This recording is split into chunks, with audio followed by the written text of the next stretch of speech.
Part 6. Kaya hindi naniwala ang mga taga-baryo kay Pedro. Nag-decide sila na mag-usap kay Juan at alamin kung ano ang nangyari. Nakita nila si Juan na naglalaro sa labas pero biglang nag-transform siya sa isang aswang na may mga matutulis na ngipin. Sigaw ng mga taga-baryo. Ang aswang ay nag-atake sa mga taga-baryo pero nakatakas sila.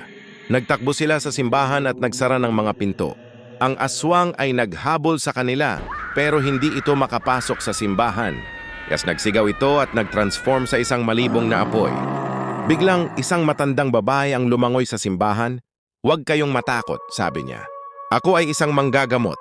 Ako ang makakatulong sa inyo." Part 7. Kaya ang matandang babae ay nagsimula ng isang ritual upang hulihin ang aswang. Nagsunog siya ng mga halamang may malaking kapangyarihan at nagtapo ng mga bagay na may asin. Ang aswang ay nagsigaw at nag-transform sa isang malibong na halimaw.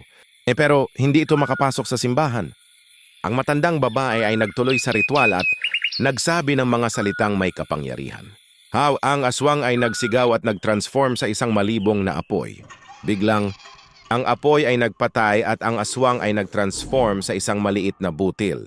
Ang matandang babae ay nagkulo sa butil at nagtapon nito sa isang ilog.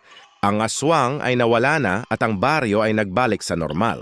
Ang mga taga-baryo ay nagpapasalamat sa matandang babae at nagtuloy sa kanilang buhay. Part 8. Sige. Kaya ba ang kwento ng aswang ay nagtapos na? Yung baryo ay nagbalik sa normal at ang mga tao ay nagtuloy sa kanilang buhay. Ang matandang babae ay nagpatay ng mga ritual at nagtulungan sa mga taga-baryo na may mga problema. Ang mga taga-baryo ay nagpapasalamat sa kanya at nagtuloy sa kanilang buhay. At si Pedro, ang batang lalaki na nakakita sa aswang, ay nagtuloy sa kanyang buhay na may mga alaala ng kwento ng aswang. Pero hindi na siya natatakot. Kaya ba ang kwento ng aswang ay nagtapos na? Sana nagustuhan niyo ang aking kwento. Salamat sa pakikinig. Huwag kalimutan mag-like and subscribe. Salamat.